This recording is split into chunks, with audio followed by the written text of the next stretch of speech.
Good evening, ladies and gentlemen. I wish you all a very happy International Women's Day 2021. I also welcome you in today's special program on Women in Power, Perspectives from the Energy Sector.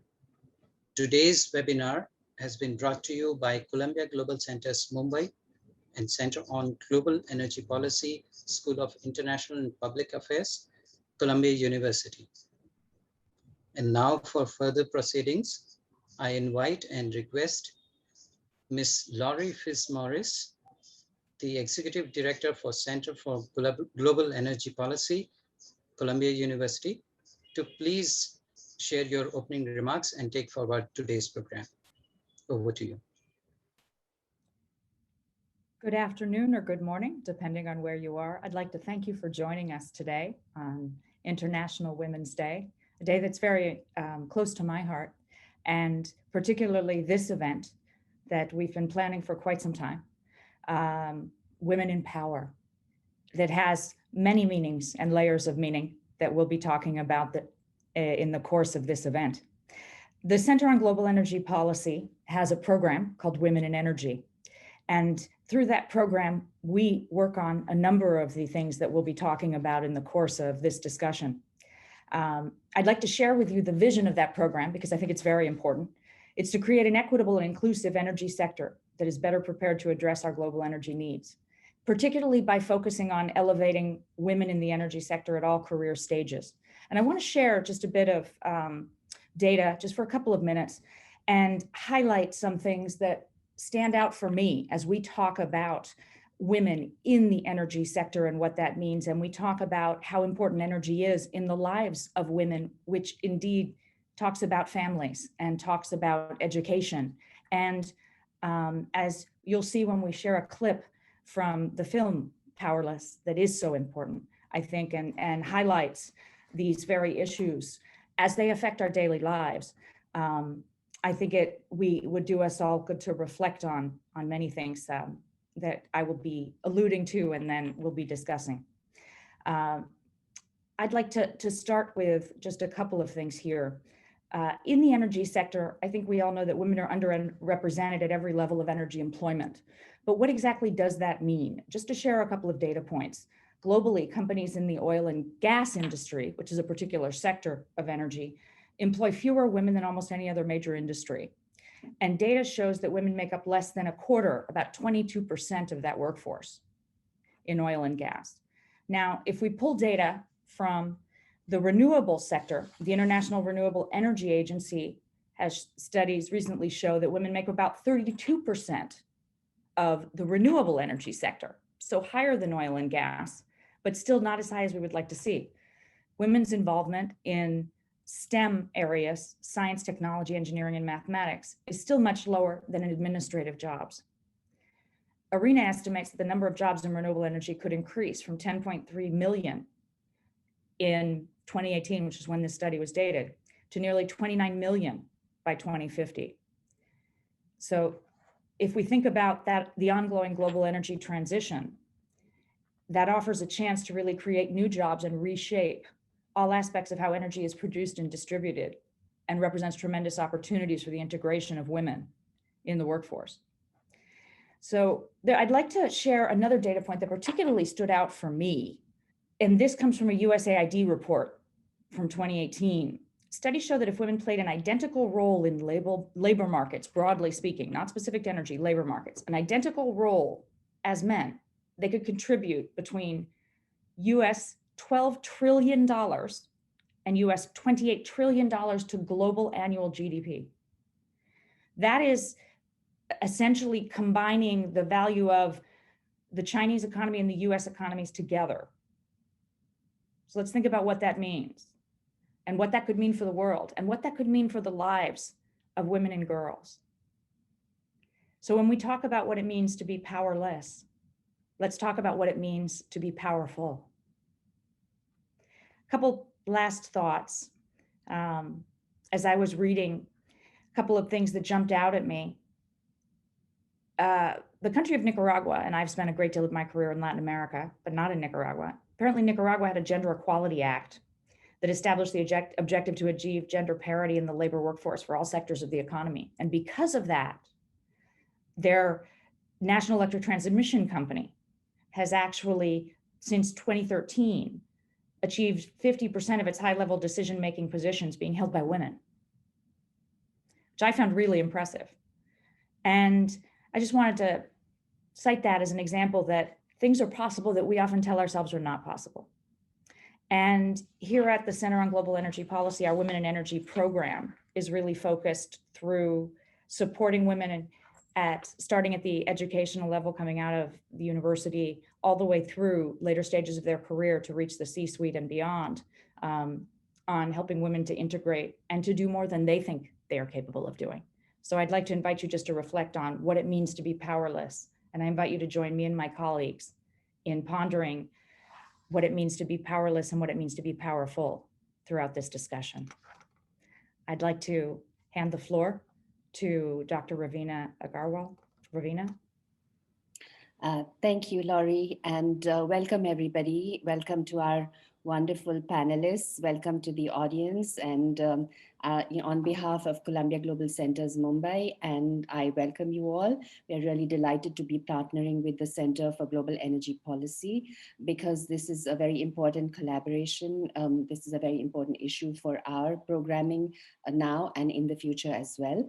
And we hope to see many such programs in the future. This International Women's Day, of course, we are focusing on women in the energy sector.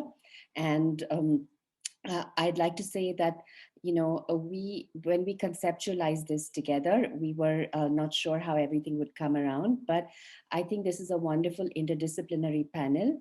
And some of you have had the opportunity to watch this marvelous documentary film, Powerless. And so we'll be engaging with Deepti Kakkar, one of the filmmakers on that. And we have Philippe Benoit, who will be joining us, and Vaishali Sinha, who is part of the Global Centers board as well. So I'll introduce each one of them as and I'll invite them individually and introduce them in a little bit more detail. I'd like to just also add to Laurie some of the concerns that Laurie raised at a global level and just talk about the context of India as well, where we have, in Asia and in India, women's access to energy definitely remains a barrier to progress. I know that we'll hear much more from the panelists about this access to electricity and access to, clean energy. And then the second issue, of course, is women who are employed or women working in the energy generating and supply business. So 2019 World Bank data show us that Indian women's participation in the workforce is only around 20%. This is a very staggering figure, given that it is, less than some of our neighboring countries and a lot of the countries in the world where we have don't have women who are who have access to education in the same way that we have in India. So the energy sector is part of this, is part of this general lack of labor access for women or workplace access for women as well. So on both ends, women in, as consumers of the energy and women in the production business as well are, disproportionately affected negatively. So we look forward to engaging with you in this conversation and hearing from our experts as to how this can be redressed. I'd first like to invite our first panelist, Deepti Kakkar, who is the co-founder of Globalistan Films which she founded in 2010. And she's helmed, films like Chechnya, Layla, and then of course Powerless that we are going to be discussing today. And she's also, her work has been screened in over 50 countries across the world and has won a national award in India. Deepti works as an independent consultant with the World Bank's Food and Agriculture Global Practice in India since 2018. And at this moment, she's developing an indie fiction project at Globalistan and raising a toddler at home. She's also an alumna of Columbia University's School for International and Public Affairs. So, so I'm very, very, pleased to invite you, Deepti. I've known Deepti for a while, and this is such a wonderful film. We'll see a little bit of a trailer of the film, And I'm really happy in my previous avatar, pre-Columbia, to have been a very, very small part of the journey of this film to other audiences. So why don't we play the film and then we'll turn over to Deepti.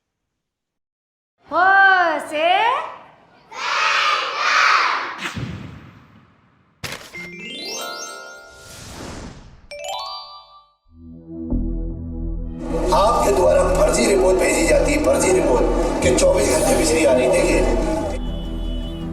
Line से connection कटवाना शुरू करिए। मैं सभी के खिलाफ action लूँ।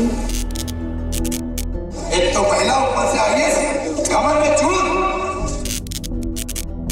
बिजली ठीक से दो ना, दिमाग ठीक कर दूंगा। चोर व्यक्ति नहीं है, उसको भी साले चोर बनाते हैं बिजली वाले। कानपुर की जनता को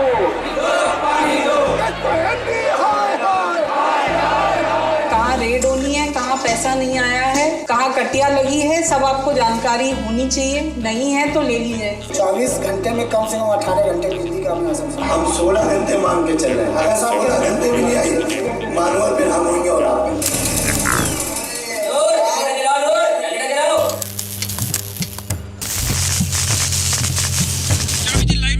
ट्रांसफार्मर बन हुआ, लोसिन चालू। हमारे पर हुनर है, इतने भयंकर टटियाबाज है, कोई इलाके में नहीं है। टटिया ऐसी डाल देंगे, शायद इतना बड़ा आंधी आ जाए, तूफान आ जाए, टटिया मेरी हिल नहीं सकती है। तो ये पूरी मार्केट जानती है, उसी की मेहरबानी है जो ये सब काम हो रहा है। लोहा का मतलब आप जानते हैं, ये बहुत सॉलिड आदमी है, जैसे लोहा होता है। Everyone today wants to have electricity, but they all think that yes, it should be provided to us free of cost because we are poor. सबसे ये आई है ना, सच्चे पब्लिक तो जीने की सवाल कर दिया, तो सिर्फ पैसा दिखता है, मोहब्बत नहीं दिखती। हटिया खुली जरा बंद, आड़े रहो कलेक्टर बंद, बात बात पर फैंडम बनना छोड़ो, बैठ के मारो। अरे काहे ले रही है? तुम्हारा है। ये सीढ़ी डाल रही है। खंबा तुम्हारा है। मेरा ही है। अरे अंग्रेजन तो बिखर गए और भैया रोड पे फंस गए। अगर कानून व्यवस्था बिगड़ी और एक तरफा कार्रवाई अगर पुलिस ने करी तो शहर नहीं रहेगा। और आगे मुझे चिराग डाले पूरा कान पूरा भैया, पूरा कान पूरा, पूरा कान पूरा भैया, पूरा कान पूरा। चार दीवारें लगा के ताल जोड़ते हैं, समझ में आया?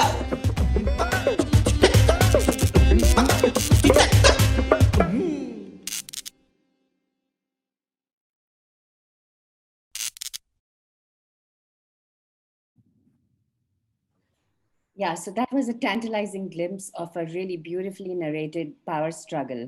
It's a reflection of Powerless is a reflection of the power crisis in India, but it also touches on gender inequality in the power generating and supply sector. Deepti, welcome. We want to talk to you about the film. And we want to start off with a question about the kind of struggles, there are two protagonists in the film. One is the KESCO officer who's heading the outfit in Kanpur, and she comes. So can you share with us, as you filmed, what were some of the power struggles she had in this very male-dominated service sector? Yeah, I mean, we were in Kanpur for about 3 years, and this is Ritu's tenure, but also before and after her. So we saw her come in, fresh-faced, full of enthusiasm. She was a woman with a mission, and I think one of the things that she had going for her was that she'd proven herself before this, and there was a lot of expectation riding on her. But also, by virtue of the fact that she was a woman, these expectations were tempered a little. So, they always positioned her either as a Devi, a goddess, or as just a woman. And I think that, Ritu is, of course, wise to this. She's a career bureaucrat, and she's constantly shifts between departments. So she anticipated some of this. What she didn't anticipate was the face-off that those of you who have seen the film with the politician. And I think that's where really there was a switch in gears for her. And there was a switch in gears for us also, observing Ritu, because now she really embodied that role as of an enforcer. So we often pit these two protagonists as, Robin Hood facing off against the sheriff. And Ritu really sort of owned that space as a sheriff. So what we saw was somebody who was mission driven, but at the end of the day, faced a lot of obstacles, uh, among them misogyny in the workspace. She was one woman amongst thousands of male co-workers and staff, and often faced, not really allegations, but question marks on her ability to deliver in this world. And by the time that she left, she really was jaded. And I think that what we realized was it was important for us to chart that trajectory through the film. I may have gone off track a little, but you can keep pulling me back, Ravina. It's been 8 years. And I think Deepti, I think you've said it, you've articulated it very clearly, because in the film that we clearly see that it's a complex situation. And what I really like is that you've actually given us these two protagonists. You haven't made it binary. You've given us this very, this bandit, this underworld Robin Hood kind of hero in the form of Loha Singh, in the informal sector, providing in the sheer failure of the city to provide electricity to its citizens. 16-hour a day power cuts is abysmal in the summer. And so his services become the lifesaver for a lot of poor and middle class families who can't afford the private generators, etc. And then on the other hand, you've shown this very determined woman to do to middle class right what is considered the moral value and what is considered right legally also in that system, and to make that happen. And I think it's a very complex dynamic that you've touched upon. And I think it's very intersectional, so it doesn't just show women on one side and men. It shows the complexity of class. It shows the complexity, of the situation as well, and not only just gender. But I think the gender element really stuck out to me. In the film, we see them, in some ways, Loha Singh certainly looks at her as an enemy, and the people who rely or are on that side, he certainly sees her as an enemy, because here she is, trying to stop his activities and to cut off all the wired, the connections of people who are illegally tapping into the energy supply, into the grid. So we see them, at the opposite ends of the pole. But did you notice, as you were filming with Fahad, and I want to acknowledge Fahad also as your filmmaker, were there any positives in the dynamics of their relationship, or were they genuinely just by and large, antagonists and enemies? So, filmmaking, of course, is all smoke and mirrors. And these two really don't have a relationship per se to speak of. And of course, Loha is very aware of Ritu, and and also has a grudging admiration for her. And Loha Singh is a blip on Ritu's radar, and she, of course, only knew him through us. So he was one of many, but he's quite a showman, and he's this high. He comes up to my shoulder, but he projects himself as this big giant. So in general, yes, Ritu's relationship with the many such people in Kanpur who were stealing electricity or benefiting from it was fraught. And they, of course, painted it as, who does she think she is, stepping on all these toes and sort of making waves in this manner. But I do believe that she left Kanpur the better for it. And there really was, like I said, grudging admiration for her, because she, not just sent out a strong message, but she actually did things that this was a sector that is fossilized in Kanpur. Everyone was operating on the status quo. We, of course, talk about theft in terms of people, but it's industries that were the biggest culprits. And here was Ritu taking that on in a very big manner. So, there was that. And I think on Ritu's part also, she recognized, and by virtue of that, we recognize that there are shades of gray. That this is not like you said, this is not a binary. There is a lot of intersectionality here. I don't think she was, this was not a personal mission for her. I think it was much larger than that. And I think that she was in there to make institutional change, which in my mind makes her a much bigger hero. So she, wasn't after a cult per se, which is, of course, how we put it across in film terms. But she really was there to do the dirty work that there was to be done. Yeah, I mean, you can see the, and I think what's really interesting about the film is that you are taking on, like a public sector utility. You are looking at the dynamics of that, and how does institution making happen.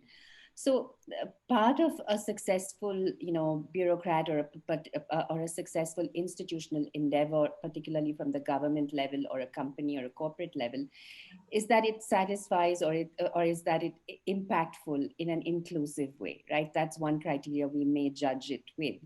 Um, did she articulate, or was there any conversation about how poor women are affected in this, and did she attempt to create opportunities for other women in this sector, that you know of?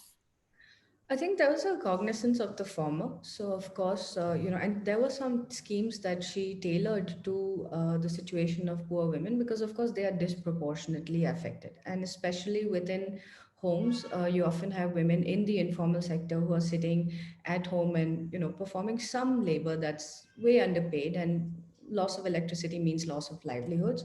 But not just that, also in the industrial sector, when you don't have electricity and it impacts the employment of either a man or a woman at home, it directly impacts women and children much, much more. So I think she was cognizant of that.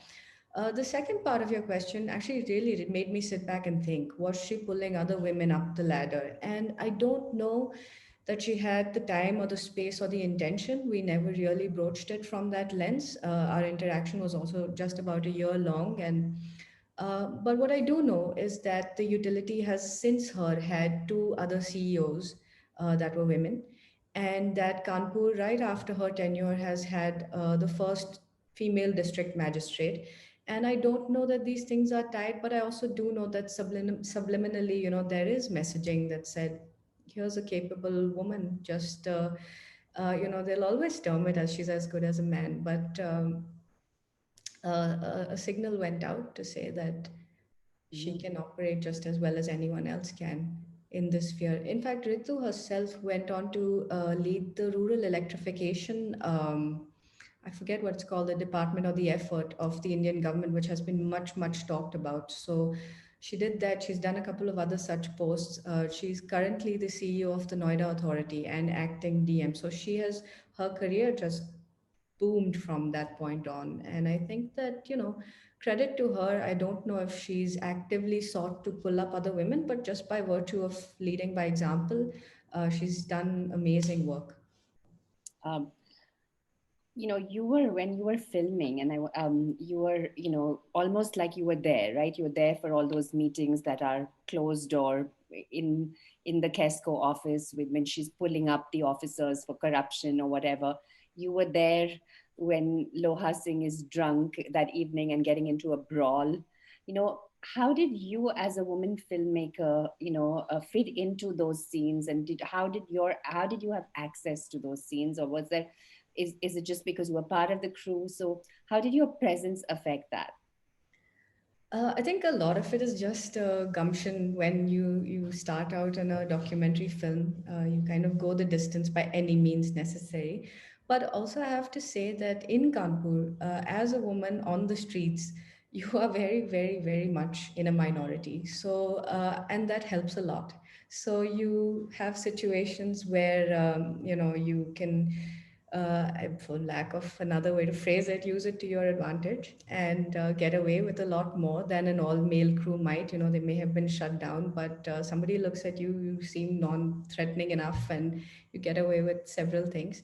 But it's a patience game at the end of the day. You're filming people stealing electricity, you're filming intimacy, you're filming perhaps a way of presenting a personality that somebody may or may not do themselves. And so it took us a year and a half to build that trust and to just stay on the sidelines. We have 250 hours of footage. And of course, the film ends up being, 70, 90 minutes. And so, yeah, all that work that you put in, I feel like it ends up being just, it ends up showing up somewhere. Um, but yeah, I mean, my memories of one incident, which I'll share with you, very, very vivid. So we were filming at 3 a.m. and we noticed all of a sudden that several people were running across the camera frame. And of course, as a director, you know, this is a nightmare because you don't want to repeat shots. And so Fahad was out screaming at the cinematographer, and the cinematographer was also running across the frame. And so we said, what's going on? One of the crew members had stopped someone, a local strongman, and they had taken out cricket bats and started beating up the crew. And there was this sort of fight going on. And of course, I'm the only woman here at this time of the night. And so I walk in, I'm dressed similarly, and I said, you know, brothers, without your cooperation, we cannot make this work. And all of a sudden, really, this local band of goons is guarding the set and forms a human chain, said, no, sister, we are with you. So it's hilarious, but when you recognize that you have this sort of power, in some situations you go ahead and you wield it. And yeah, I think filmmaking is like that, right? You step on people's toes, you back off when you have to, you keep skirmishing.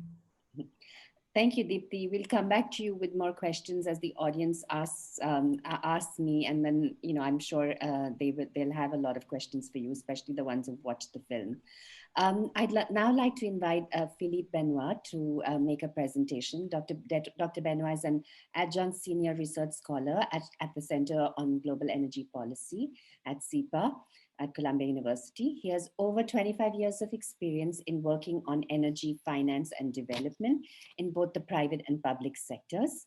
He has had a leadership role at the international energy agencies and worked for over 15 years at the World Bank, including as energy sector manager for Latin America and the Caribbean. He's also currently a managing director energy at Global Infrastructure Advisory Services 2050 and independent consultancies. Philippe has managed over 50 publications in the area of clean energy, development, and climate change. So welcome, Philippe, and we'd love to hear from you. I know that you have remarks that you want to share with the audience, so why don't we start with that? Over to you. Great, thank you, Ravina. Thank you for this invitation. It's a real pleasure to participate in this important topic on this important day, and in particular out of Mumbai. So thank you very much for that. Deepti, congratulations on the film. I watched all of it. It was really very, very interesting, and I think it had a lot of important messages. And I encourage everybody to watch more than just the trailer. One of the things I do actually with the Center on Global Energy Policy, as you can see, the picture behind me, is I actually lead the research initiative on energy for development. And what I'd like to do is just share with you very quickly the blurb that we have to describe this. And the first thing that you'll see is energy for development. The first thing we're focusing in on is the issue of energy access and how it's central to the issue of fighting poverty. And I'll come back to that, and that's very much the issue, a big issue that also happens in India. But the other thing that we focused in on is recognizing that the developing world and countries like India are growing. So for example, the International Energy Agency projects that India over the next 20 years or so will expand its power system and will add on another entire European Union power system to what you have already in India. And in fact, the IEA projects that India over the next 20 years will see the largest increase in energy demand. And all of this very much relates to successes in fighting poverty, and very importantly, successes in building out the middle class and creating affluence. And obviously in both of these dynamics, both poverty alleviation and growing affluence, gender plays an important role. The third point that we highlight here, and I'm sure Vaishali will come back to this, is the impact of clean energy and how when we talk about energy for development and the need for growth and poverty alleviation, we need to be very sensitive to the implications for climate. I very much refer back to what Laurie talked about when she was giving the data of women's representation in energy, and there was actually a higher representation in renewables, and I think that's a significant point. But the last thing I just want to draw your attention to, comes back to something that Deepti talked about, which is subliminal messaging and the like. What you'll notice in this picture that is on our website is we actually have a woman, and a woman who's helping on a very technical issue. I would not climb up there to deal with this. And that very much for us is an important part of the message. When we're thinking about energy and we're talking about energy, there is always a gender component. And one thing that's also very important to recognize is that it's not only on International Women's Day or when we're talking explicitly about gender that there is a gender and women's component. And often how we deal with the issue of women when we're not talking about women explicitly, I think is one of the most important dynamics and challenges really to advancing the position of women in the energy and development fields in particular. So just to give you an illustration of how this dynamic sort of plays out, as I mentioned, one of the critical issues we look at when we think about energy for development is the issue of access. And what we have seen, for example, is significant improvements in terms of access to electricity. So at the beginning of Deepti's film, which is from 8 years ago, there is a little blurb that says there are 400 million people without access to electricity. Today, when you look at the data, and we're talking about very basic access, all the reports indicate over 99% of India's population have some type of access, some type, I stress that, to electricity. The big point is a significant improvement over the last 8 years. But the other access issue that people talk about under the UN Sustainable Development Goal is access to clean cooking. And what's that situation like in India and around the world? Basically, around the world, there are 2.5 billion people who don't have access to clean cooking. There are about 800 million people who don't have access to electricity. And if you look in the Indian situation in particular, there were about 830 million people who didn't have access to electricity. And today, there are about 690 million people, who don't have access to clean cooking. And so what we've seen in India and around the world, significant improvements in terms of access to electricity, much more modest improvements in terms of access to clean cooking. And what's one of the big differences between access to electricity and access to clean cooking? Clean cooking is basically about women. The other related point to this is we're talking about women as consumers, and often this focus on women as consumers. And I think back to one of the data points that Laurie gave. She talked about how women represent 22% of employment in energy. And that's an accurate figure. The IE will say women only account for 22% of the traditional energy sector. But the fact of the matter is when you're talking about clean cooking, or you're talking about cooking, a lot of it is biomass. And who actually gathers the biomass to cook? It's women. So of those 600 million people without access to clean cooking who rely on biomass in India, that's about, let's say, that's about 100 million households. That's about 100 million women who are involved in producing energy. But somehow they're not being counted. So in some ways, I would sort of say that the issue of women in energy is, especially on the production side, is less one of underrepresentation. It's just that the mass of women who are involved in producing energy are at the bottom of the pyramid and aren't getting paid anything. So it's really more a distributional issue in terms of income, a distributional issue in terms of recognizing the contribution of women.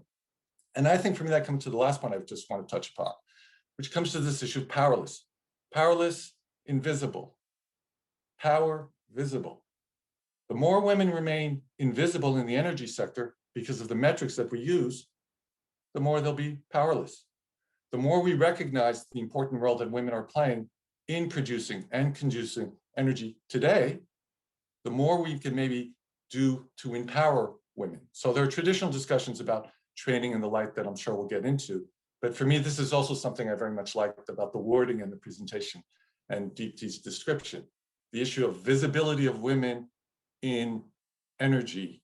Unfortunately, there's a tendency to undervalue women in energy, undervalue housework, and a lot of other things where women contribute a lot to the economy, even if it's not always captured in traditional metrics like GDP and the like. So that's just a few sort of framing points I wanted to make.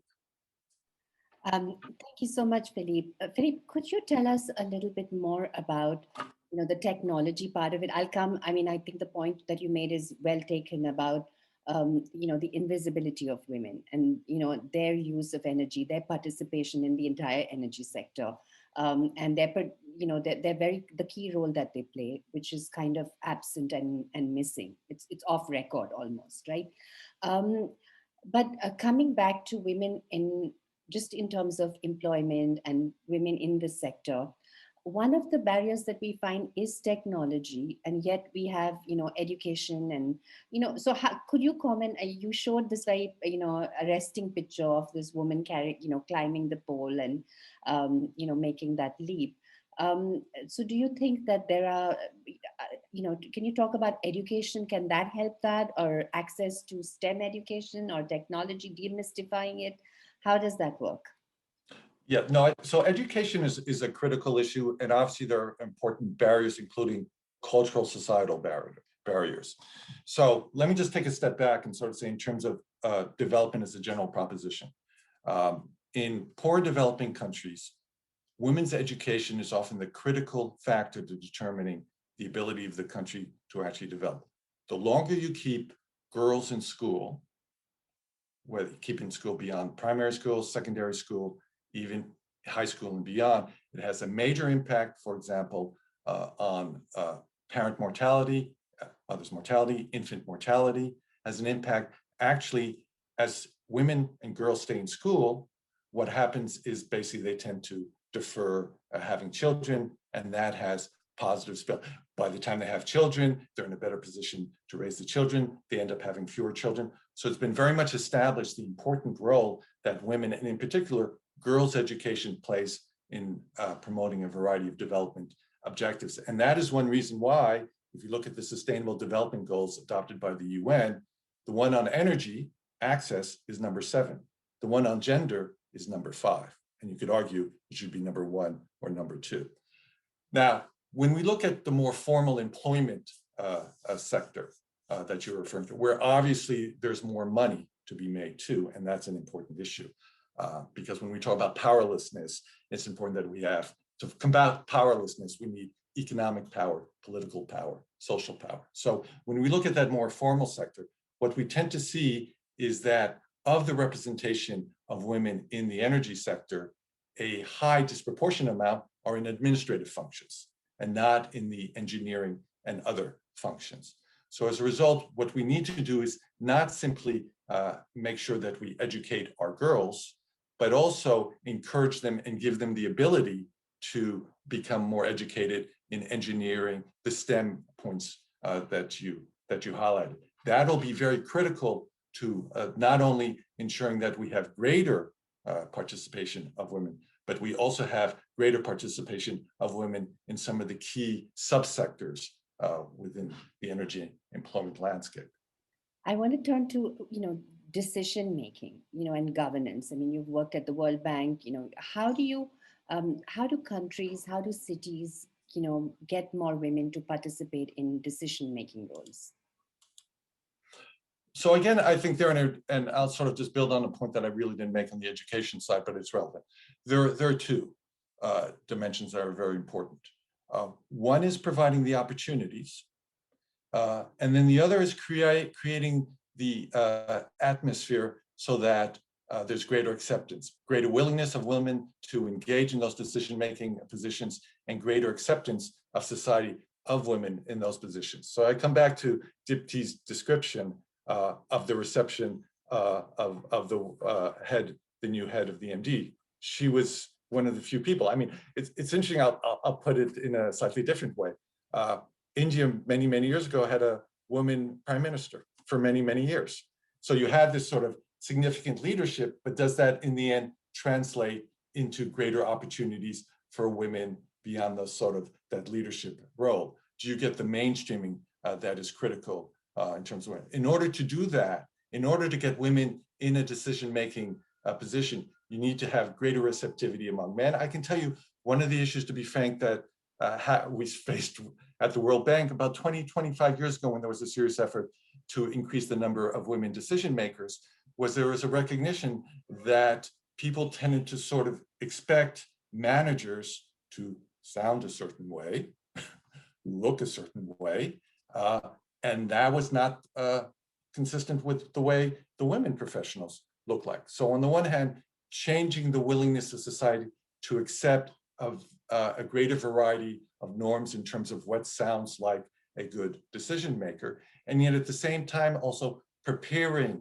the class of decision makers, training people. As much as STEM is important, removing administration, but also training women in terms of management skills and the like. So I think those dynamics are extremely important. And if I could just make one last comment, and this is, people often talk about this, it's important to have gender targets, but I also think sometimes you need to have very strong targets.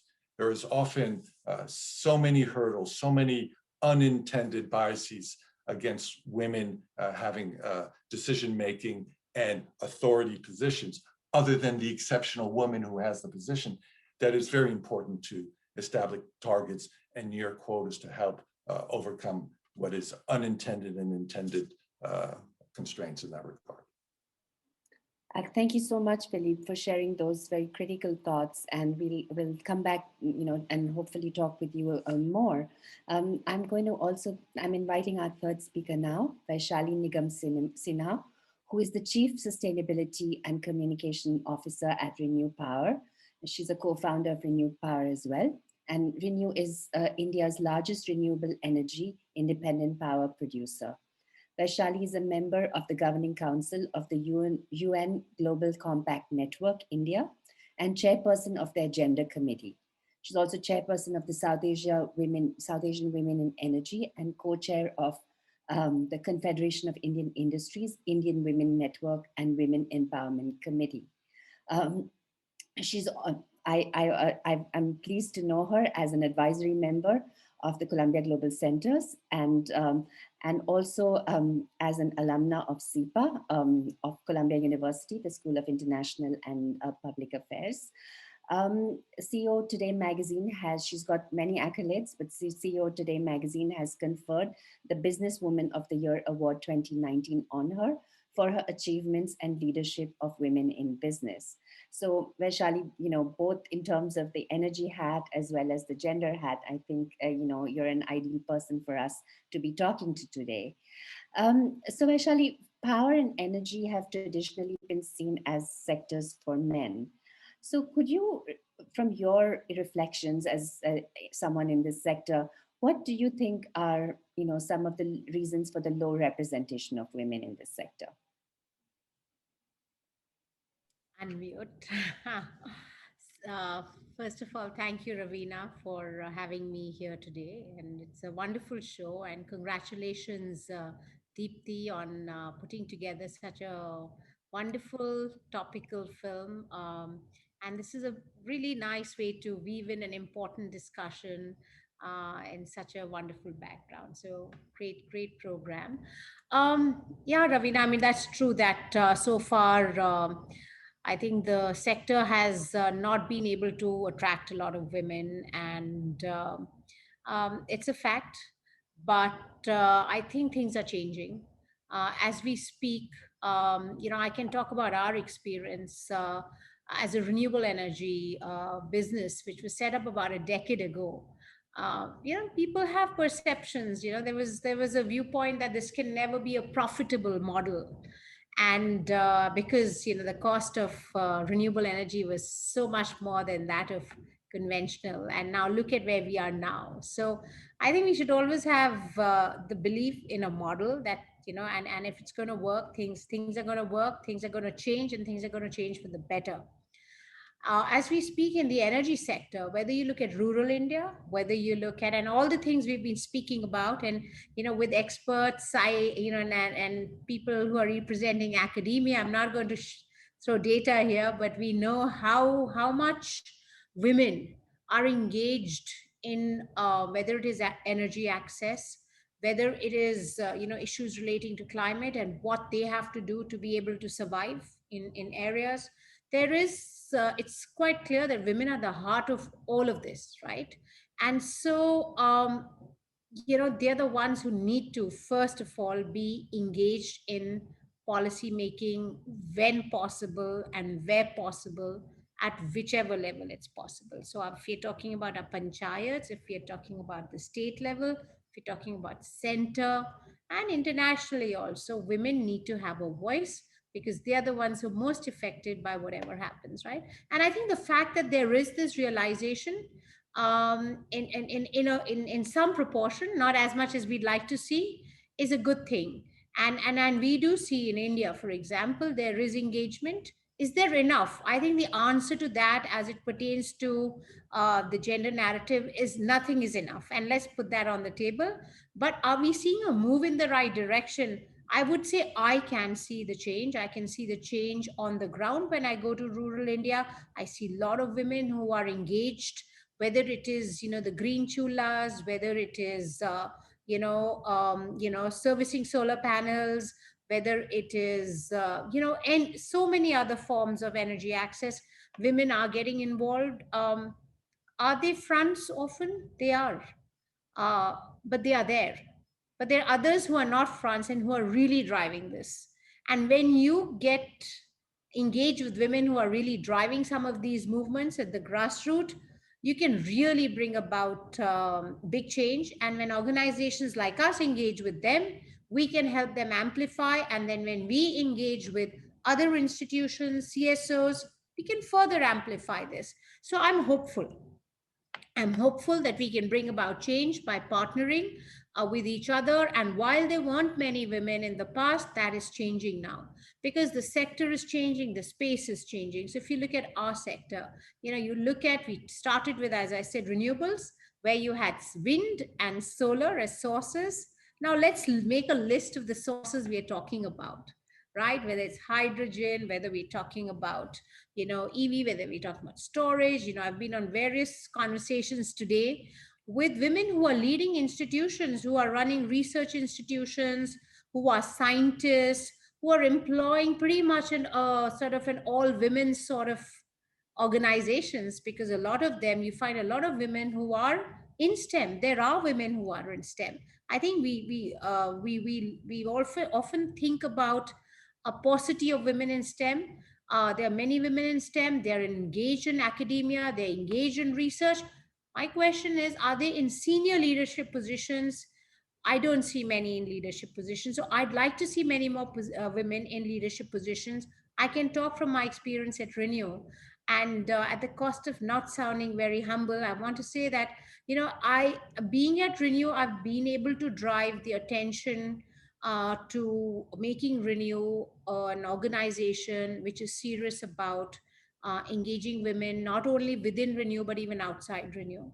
And so when you get women who are engaged in leadership positions, and not only in super leadership positions, but as you go beyond layers, they have to be there and they have to connect to drive and engage with men to bring about that change. And I'm seeing that. And the good news is that in our sector, there are a lot of entrepreneurial opportunities.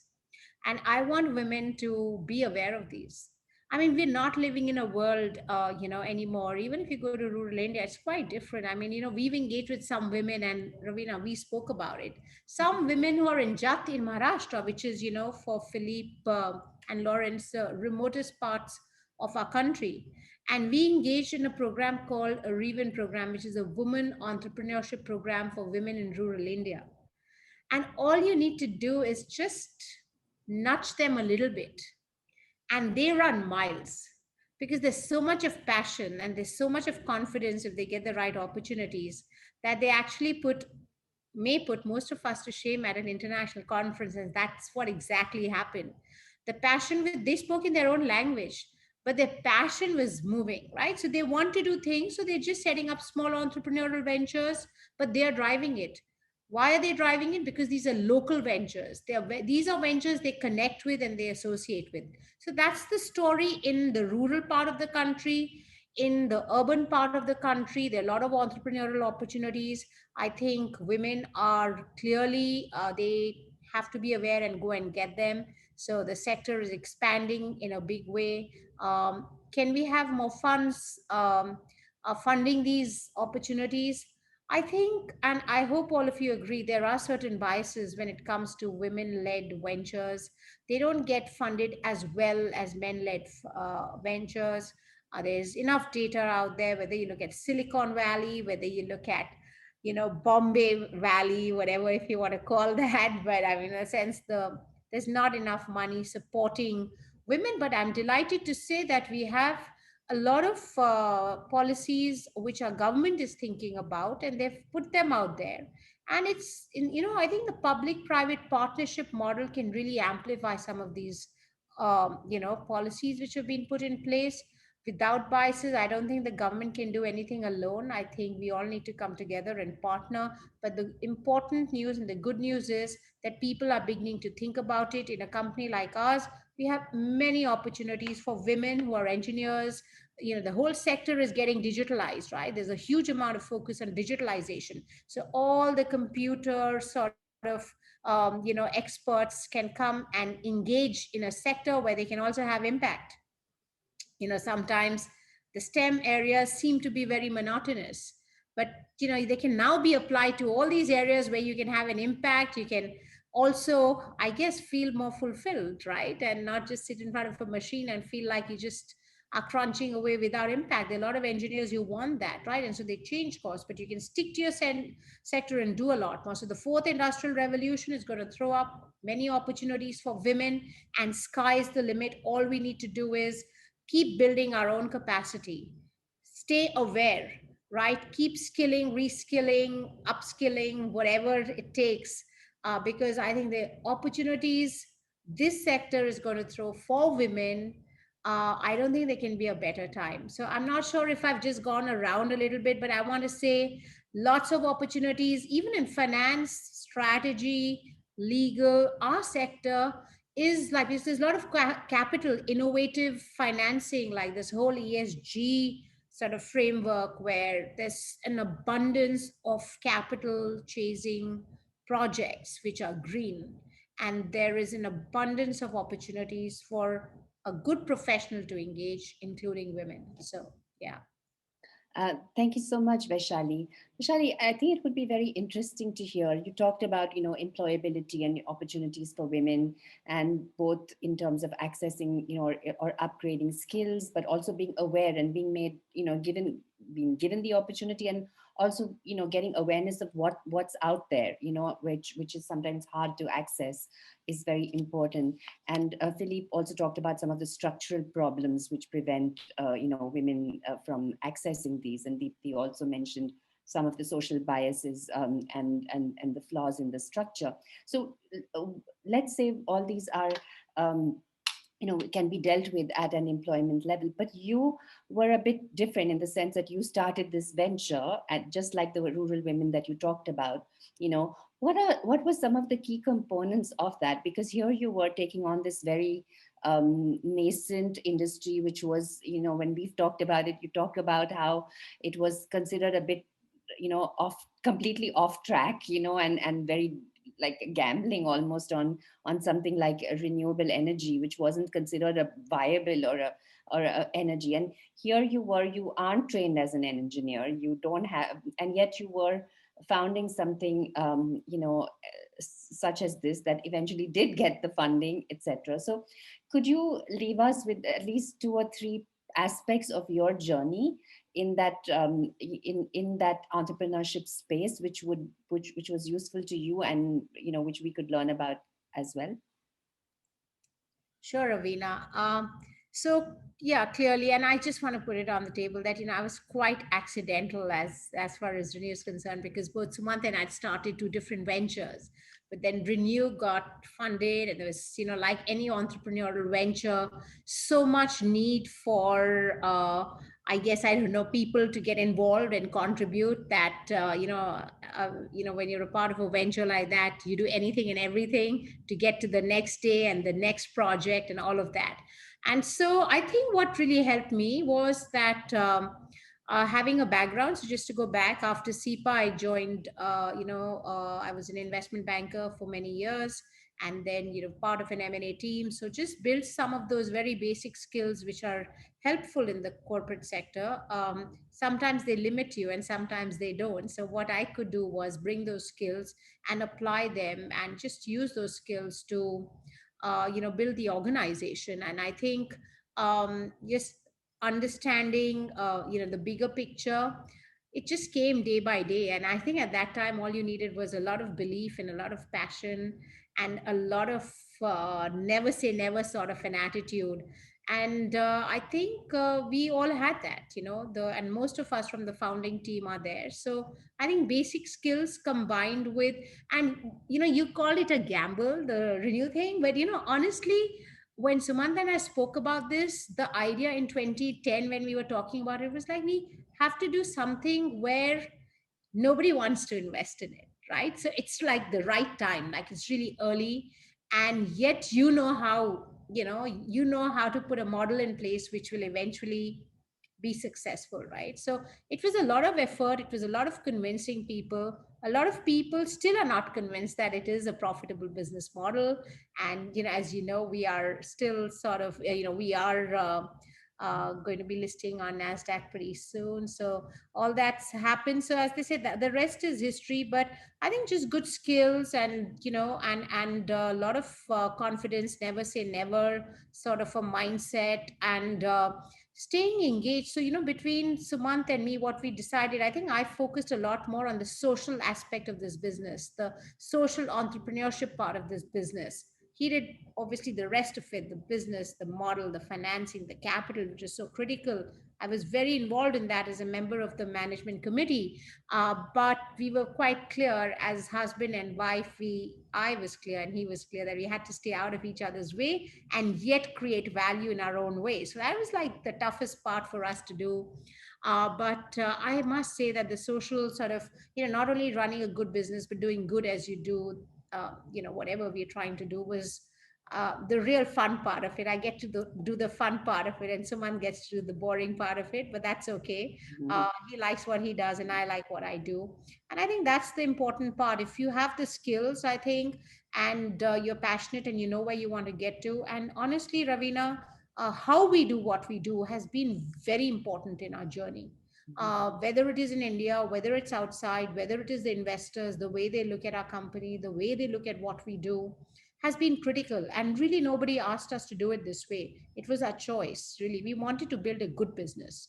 And honestly, we started with value creation, and it still remains a very important part of what we do.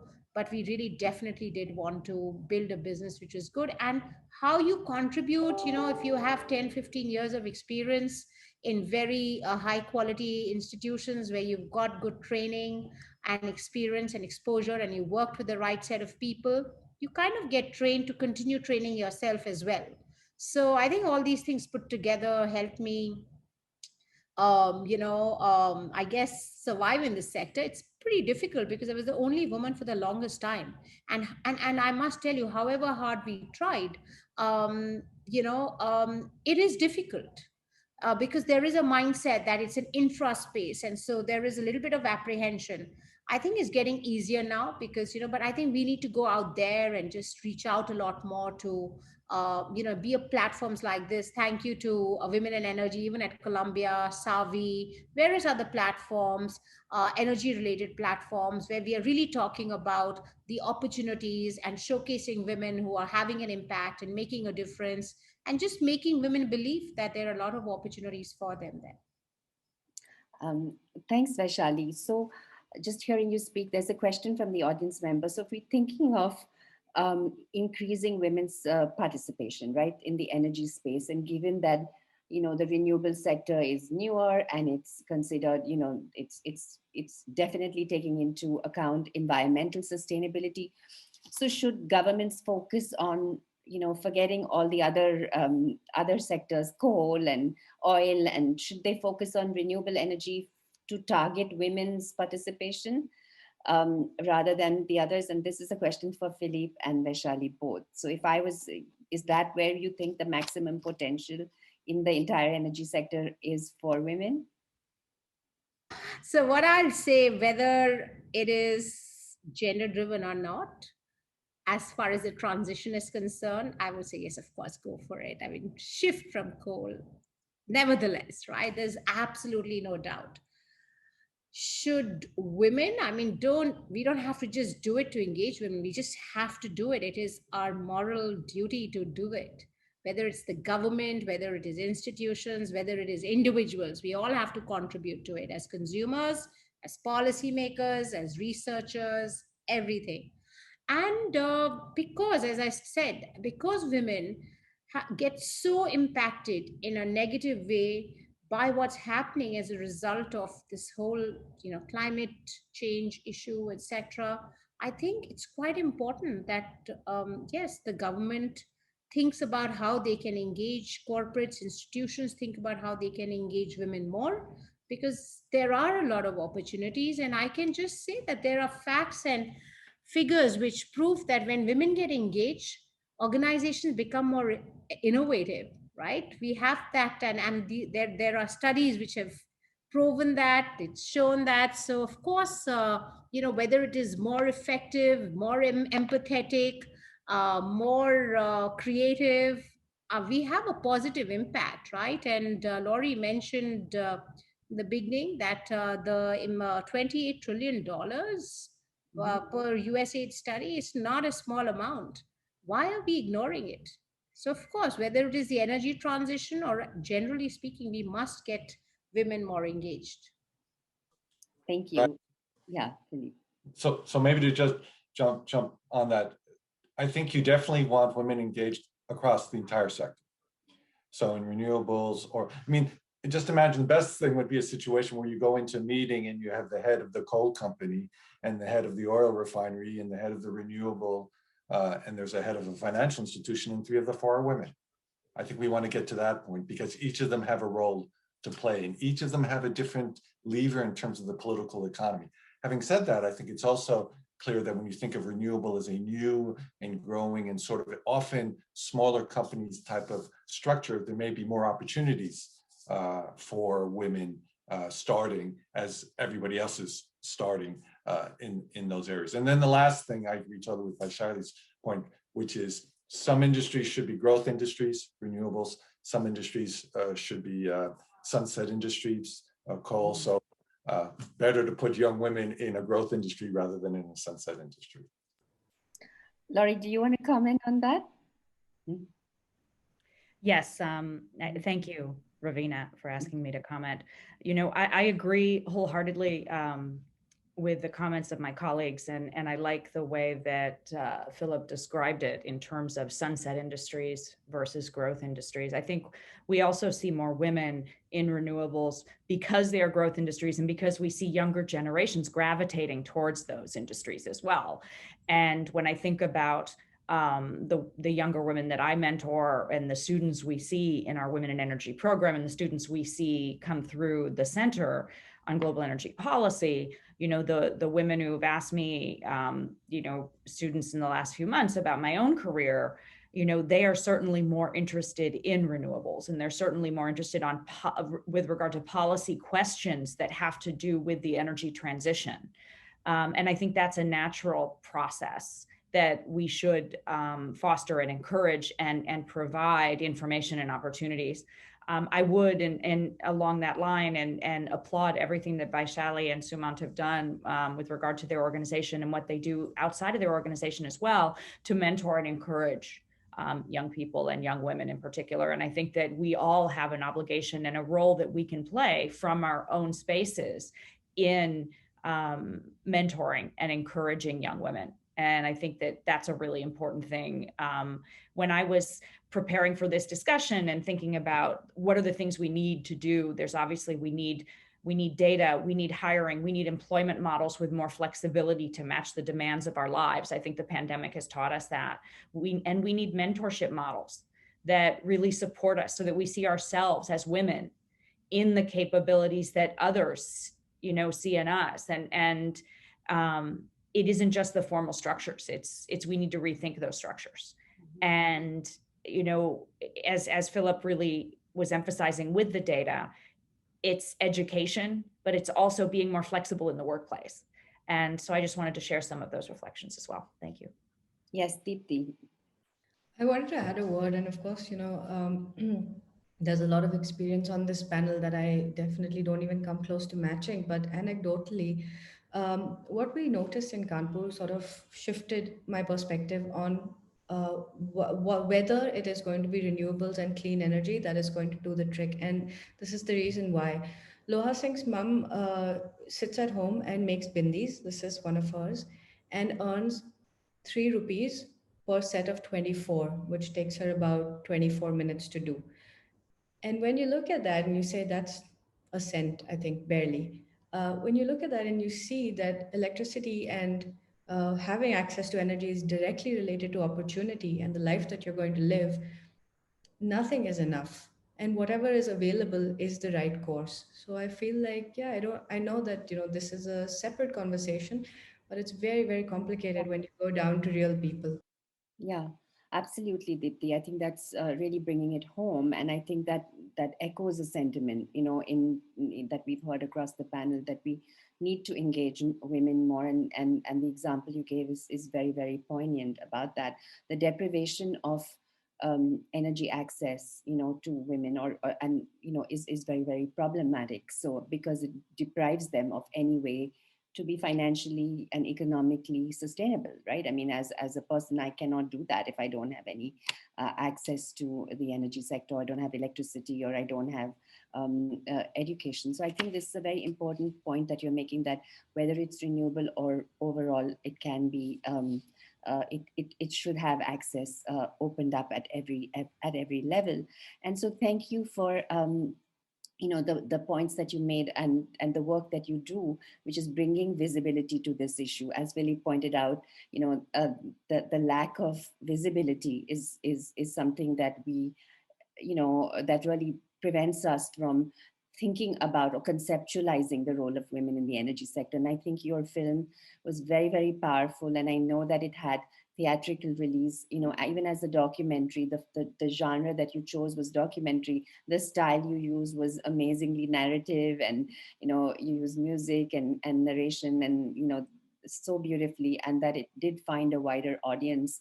And I think that, together with the work of scientists like Philippe and Laurie, will help in producing the data, right? So you need it from the scientific end, but you also need it from the awareness kind of raising, stories that we need to bring to the fore to make something very abstract as infrastructure very real to us. So thank you for that story as well. And Vaishali, once again, just thank you for bringing the perspective of what industry can do, and what leadership can do, and how you make it, and how important that is for a company like yours, which puts women, which is not just focusing on the environmental aspect of it, but is very, very conscious of the social aspect of it as well. Because without that, you almost are losing more than half the population, right? So I think this is a very powerful, to hear all your words, and I thank you all.